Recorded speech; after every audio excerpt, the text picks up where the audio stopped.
사랑의 하나님 아버지, 오늘 아침 이렇게 고요하고 평온한데 아직도 코로나19로 인한 고난과 위기 가운데 저희는 있습니다.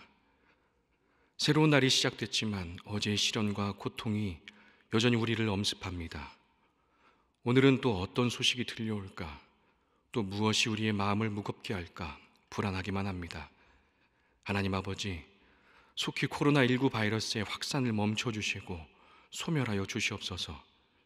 이 바이러스가 어찌하여 우리의 생명을 갉아먹고 삶을 위협하는지 우리는 다 알지 못합니다.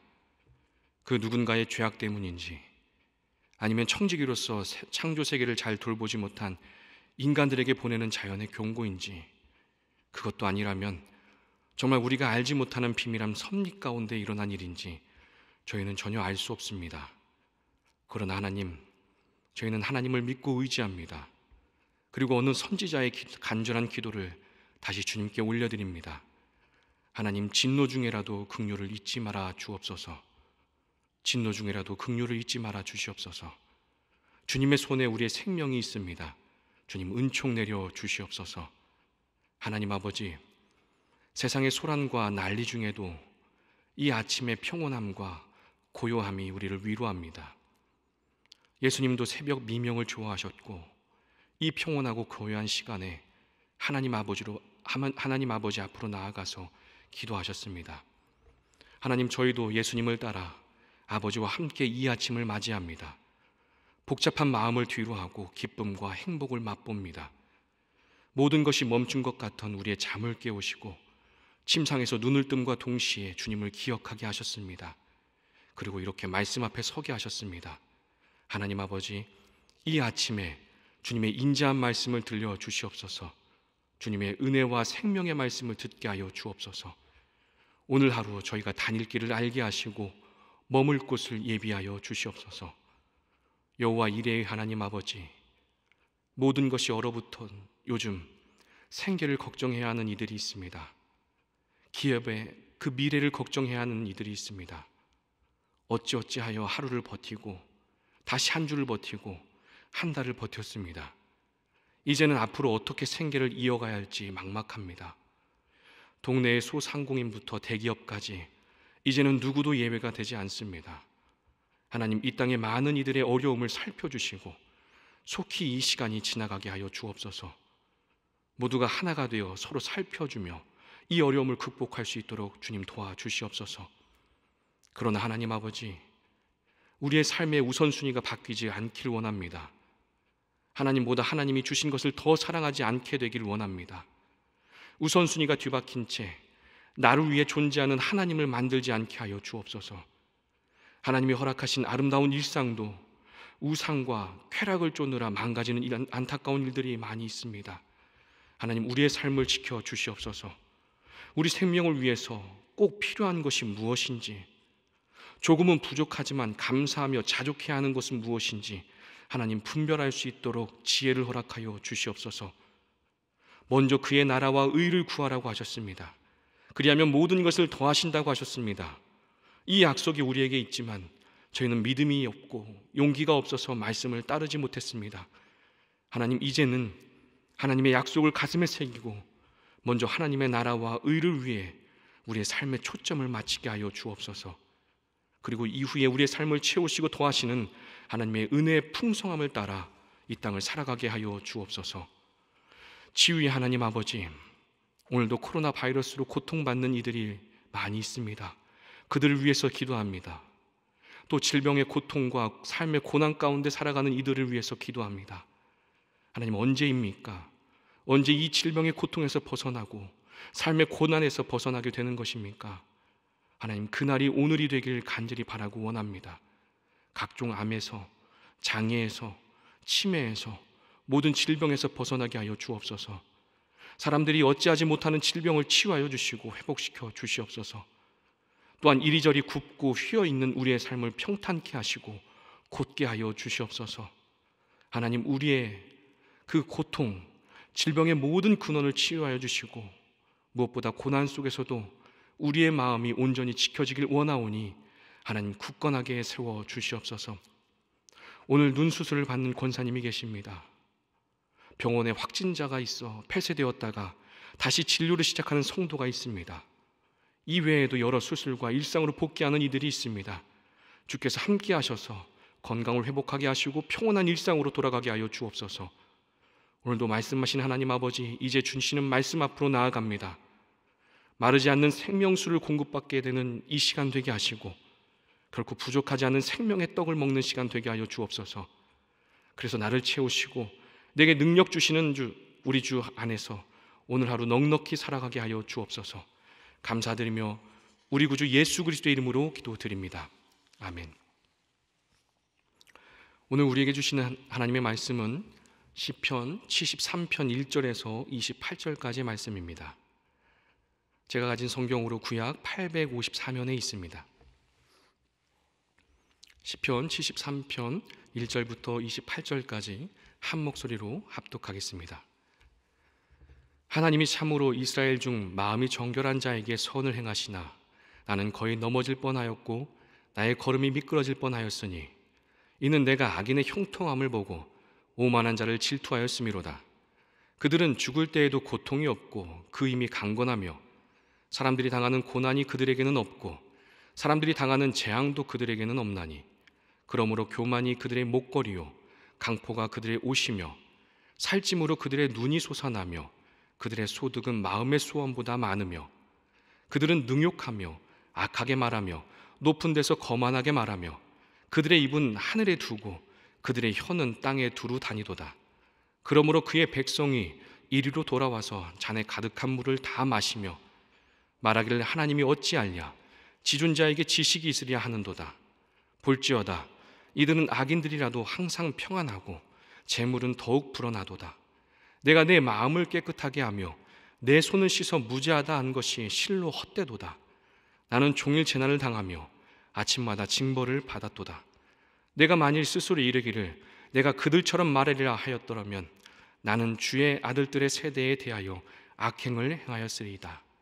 내가 어쩌면 이를 알까 하여 생각한즉 그것이 내게 심한 고통이 되었더니 하나님의 성소에 들어갈 때에야 그들의 종말을 내가 깨달았나이다. 주께서 참으로 그들을 미끄러운 곳에 두시며 파멸에 던지시니 그들이 어찌하여 그리 갑자기 황폐되었는가 놀랄 정도로 그들은 전멸하였나이다. 주여 사람이 깬 후에는 꿈을 무시함같이 주께서 깨신 후에는 그들의 형상을 멸하시리이다. 내 마음이 산란하며 내 양심이 찔렸나이다. 내가 이같이 우매무지함으로 주 앞에 짐승이오나 내가 항상 주와 함께하니 주께서 내 오른손을 붙드셨나이다. 주의 교훈으로 나를 인도하시고 후에는 영광으로 나를 영접하시리니 하늘에서는 주 외에 누가 내게 있으리요 땅에서는 주 밖에 내가 사모할 리 없나이다. 내 육체와 마음은 쇠약하나 하나님은 내 마음의 반석이시요 영원한 분기시라. 무릇 주를 멀리하는 자는 망하리니 음녀같이 주를 떠난 자를 주께서 다 멸하셨나이다. 하나님께 가까이함이 내게 복이라. 내가 주 여호와를 나의 피난처로 삼아 주의 모든 행적을 전파하리이다. 아멘.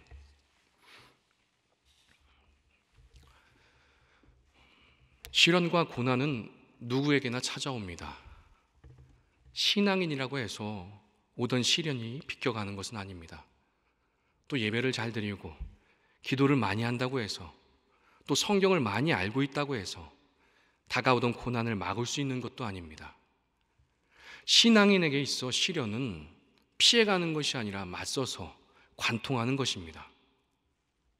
여러분도 이 말에 동의하십니까? 맞는 말이죠. 틀리지 않았습니다. 여러분, 시련과 고난에 대한 이런 이야기들, 시련은 누구에게나 찾아온다. 시련은 맞서 관통하는 것이다. 이런 이야기들 많이 들어보셨을 겁니다. 이미 알고 있는 이야기들일 것입니다. 나름대로 일정 기간 신앙인으로서 살아온 사람이라면 다 알고 있는 이야기죠.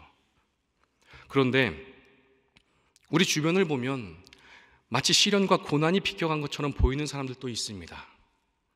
시련과 고난은 누구에게나 찾아온다는 이 진리와도 같은 말에서 완전히 벗어나 있는 것처럼 보이는 사람들이 있습니다. 그런 사람을 볼 때마다 우리의 마음은 편치만은 않습니다. 불편하기도 하고 또 내심 부럽기도 합니다. 나하고 뭐가 다르다고 저 사람은 저렇게 행복한 것인가?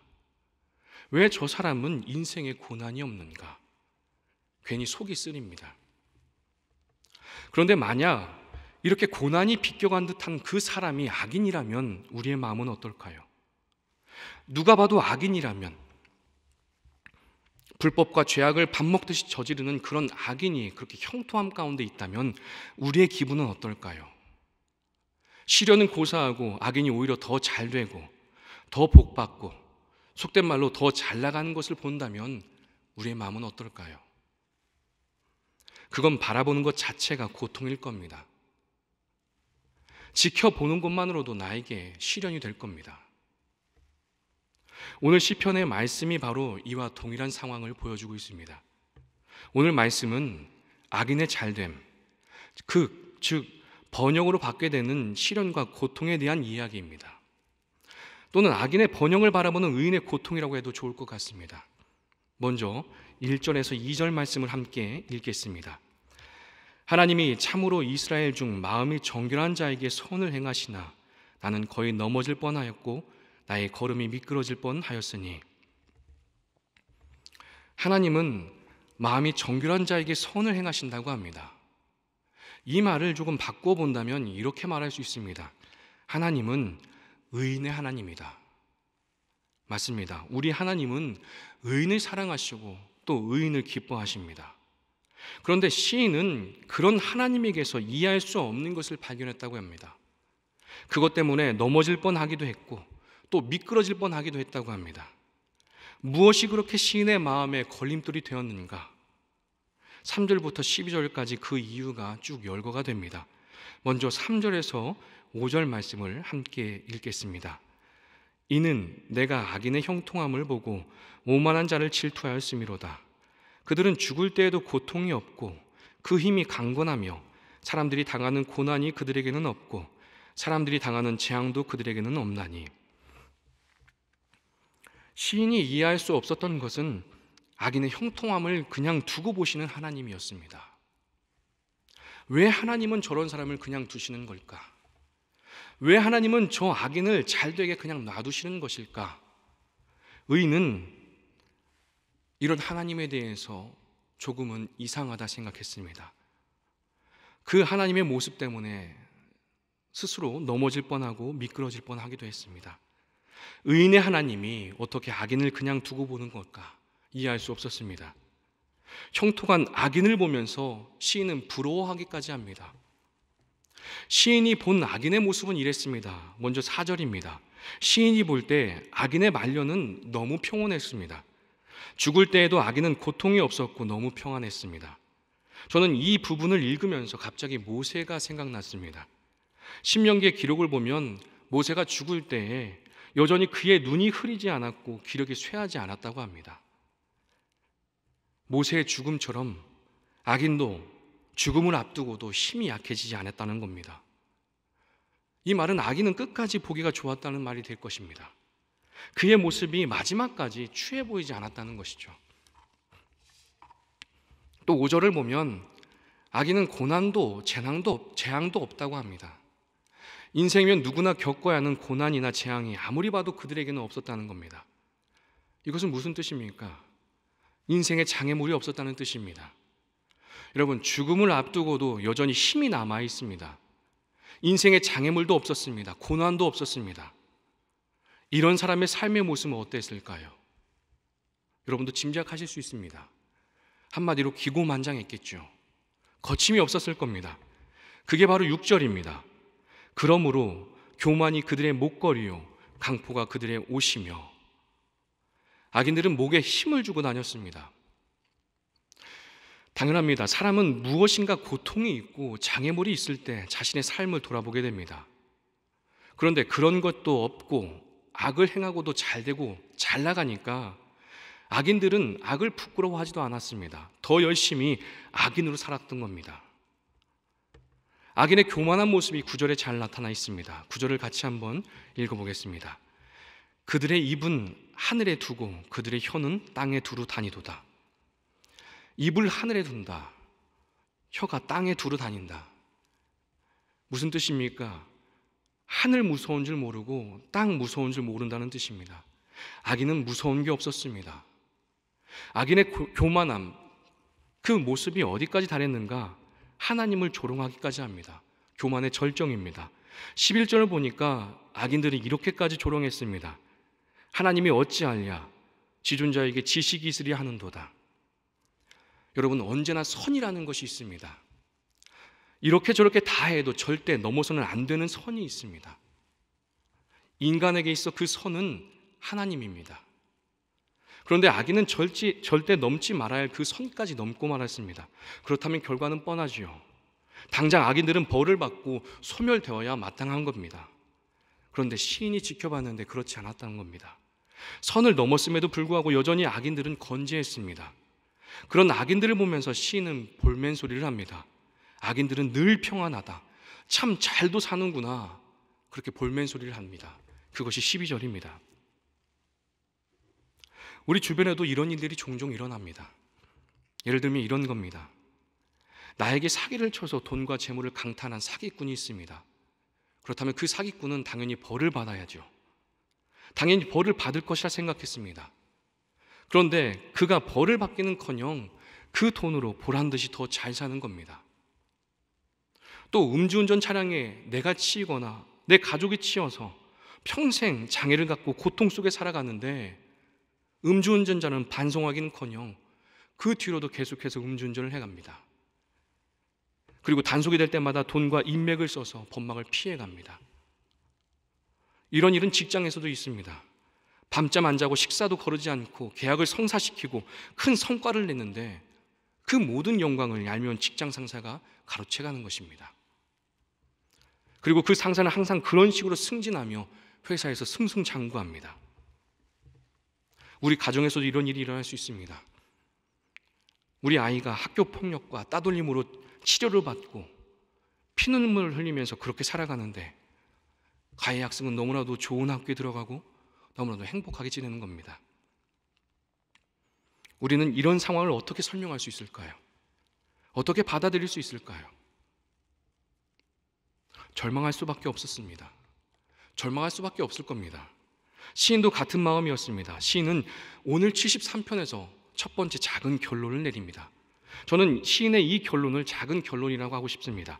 13절에서 14절입니다. 함께 읽어보겠습니다. 내가 내 마음을 깨끗하게 하며 내 손을 씻어 무죄하다 한 것이 실로 헛되도다. 나는 종일 재난을 당하며 아침마다 징벌을 받았도다. 의인으로 살아봐야 아무 소용없다는 의인의 한탄입니다. 시인의 한탄입니다. 잘 믿어봐야 소용없다는 말입니다. 시인처럼 우리도 이와 같은 결론을 내릴 때가 있습니다. 아무리 해도 안 되는 것 같고 하나님을 잘 믿어도 뭐 하나 나아진 거 없다고 생각될 때, 그렇게 느껴질 때 우리는 이와 같은 결론을 내립니다. 시인도 그랬습니다. 누구나 그럴 수 있습니다. 그런데 시인의 이 첫 번째 작은 결론이 산산이 깨어지는 순간이 있었습니다. 그것이 언제인가? 바로 그가 성소에서 하나님을 만날 때였습니다. 17절을 같이 한번 읽어보겠습니다. 하나님의 성소에 들어갈 때에야 그대 종말을 내가 깨달았나이다.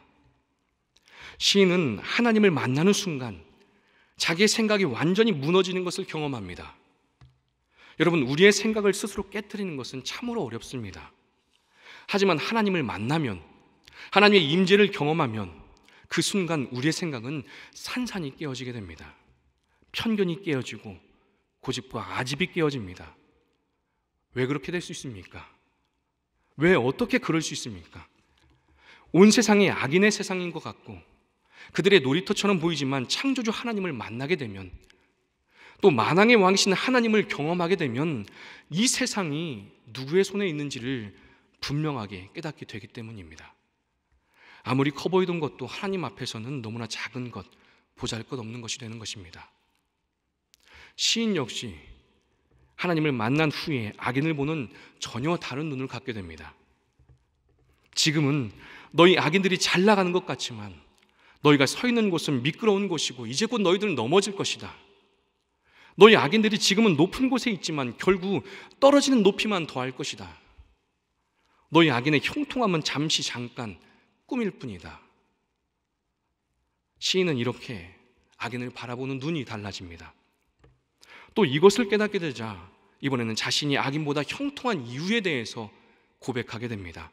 그 고백이 23절에서 25절의 말씀입니다. 우리 같이 23절에서 25절을 읽어보겠습니다. 내가 항상 주와 함께하니 주께서 내 오른손을 붙드셨나이다. 주의 교훈으로 나를 인도하시고 후에는 영광으로 나를 영접하시리니 하늘에서는 주 외에 누가 내게 있으리요 땅에서는 주 밖에 내가 사모할이 없나이다. 시인은 자신이 형통한 이유를 세 가지로 말합니다. 첫 번째는 하나님이 항상 자신과 함께하고 있기 때문에 형통하다고 이야기합니다. 여러분, 하나님이 나와 함께 하시는 것보다 더 형통한 일이 있을까요? 세상에서 가장 강한 분과 한편이 된 것보다 더 형통한 일이 있을까요? 그리고 그것보다 더 큰 복이 있을까요? 성경에 나온 믿음의 선질들 중에서는 참 대단한 사람들이 많이 있습니다. 또 부러운 사람들 참 많이 있습니다. 그 중에서 단연 돋보이는 사람이 있다면 아마도 다윗이 아닐까 합니다. 예수님조차도 다윗의 후손이라는 소리를 들었으니 다윗에게는 얼마나 큰 영광이겠습니까? 그런데 그 다윗이 하나님의 성전을 지으려고 했다가 짓지 못하게 되었을 때 하나님은 다윗의 마음을 받으시고 엄청난 축복을 내리십니다. 그런데 그때 다윗이 하나님께 감사의 고백을 드리면서 단 한 가지를 간구했습니다. 그것이 무엇인지 아십니까? 다윗은 이렇게 간구합니다. 이제 청하건대 종의 집에 복을 주사 주 앞에 영원히 있게 하옵소서. 복을 주사 주 앞에 영원히 있게 하옵소서. 그가 구한 복입니다. 여러분, 가장 좋은 복은, 가장 큰 형통은 내가 하나님 앞에 있는 것입니다. 하나님과 함께 있는 것입니다. 여러분도 이 복을 누리고 계심을 잊지 않기를 원합니다. 이것이 우리가 가장 형통한 사람이 되는 첫 번째 이유가 됩니다. 두 번째는 말씀이 나에게 항상 부어지기 때문에 형통하다고 말합니다. 그것이 24절입니다. 여러분, 망망대해에서 우리에게 필요한 것은 나침반일 겁니다. 또 복잡한 도시에서 필요한 것이 있다면 그것은 지도일 겁니다. 그렇다면 우리의 인생에서 필요한 것은 무엇일까요? 한 치 앞도 알 수 없는 우리 인생에서 필요한 것은, 가장 필요한 것은 바로 하나님의 말씀입니다. 말씀이 나에게 날마다 부어지고 있다. 그 말씀이 나를 가르친다. 이것은 가장 지혜로운 선생을 내가 둔 것과 같습니다. 지혜 없는 세상은, 지혜 없이는 이 세상을 살아갈 수가 없습니다. 말씀은 우리에게 가장 큰 무기가 됩니다. 가장 큰 지혜입니다. 그래서 우리가 형통한 것입니다. 시인이 형통하다고 이야기한 두 번째 이유입니다. 세 번째는 하나님 나라에 대한 소망이 있기 때문에 형통하다고 이야기합니다. 그것이 25절입니다. 여러분, 우리는 이 땅만 바라보며 사는 사람들이 아닙니다. 우리는 하늘을 바라보며 삽니다. 물론 이 땅에서의 삶도 중요하지만 이 땅만 바라보고 살지는 않습니다. 만약 이 땅의 삶이 전부라면 세상에서 가장 억울한 분은 아마도 예수님일 것입니다. 우리 예수님보다 억울한 분은 없을 겁니다. 우리 예수님은 참 짧은 인생을 사셨습니다. 이 땅에서의 삶이 너무나도 짧았습니다. 그리고 참 많은 욕을 먹으셨습니다. 또 너무나 많은 고통을 당했습니다. 만약 이 땅에서의 삶이 전부라면 누가 봐도 삼류 인생이라고 말할 수 있습니다. 그런데 우리 예수님의 삶은 삼류 인생이 아닙니다. 구원자의 삶입니다. 왜냐? 그분이 하늘의 삶을 열어주셨기 때문입니다.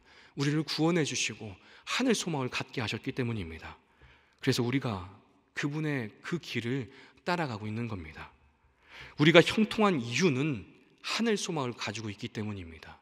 이 땅에서의 삶이 전부가 아니라 이후의 삶도 우리에게 또 다른 길을 열어주는 소망이 되기 때문입니다. 여러분, 하늘 소망이 있으십니까? 그렇다면 우리는 형통한 자들입니다. 이것이 시인이 악인보다 자신이 형통하다고 말한 세 가지 이유였습니다. 그리고 이제는 시인이 다시 한번 결론을 내립니다. 73편에 나온 두 번째 결론입니다. 그것이 27절에서 28절입니다. 함께 읽겠습니다. 무릇 주를 멀리하는 자는 망하리니 음녀같이 주를 떠난 자를 주께서 다 멸하셨나이다. 하나님께 가까이함이 내게 복이라. 내가 주 여호와를 나의 피난처로 삼아 주의 모든 행적을 전파하리이다. 여러분, 인생의 형통함은 다른 것으로 판가름되지 않습니다. 오직 내가 주님과 얼마나 가까이 있는가, 여기에 달려 있습니다. 사랑하는 성도 여러분, 악인의 잘됨을 보면서 배 아파하지 마십시오. 그들의 잘됨은 잠깐입니다. 그들은 아래로 떨어지기 위해서 더 높은 곳으로 올라가고 있는 것입니다. 지금은 그들에게 고난이 없는 것처럼 보이지만 그렇지 않습니다. 고난이 없는 것이 아니라 고난의 시간이 조금 늦춰졌을 뿐입니다. 여러분, 진정한 형통은 악인이 아니라 저와 여러분이 누리고 있음을 꼭 기억하시기 바랍니다. 여러분, 삶의 고난과 또 어려움 속에 있을 때 시인처럼 첫 번째 작은 결론을 내릴 때가 있습니다.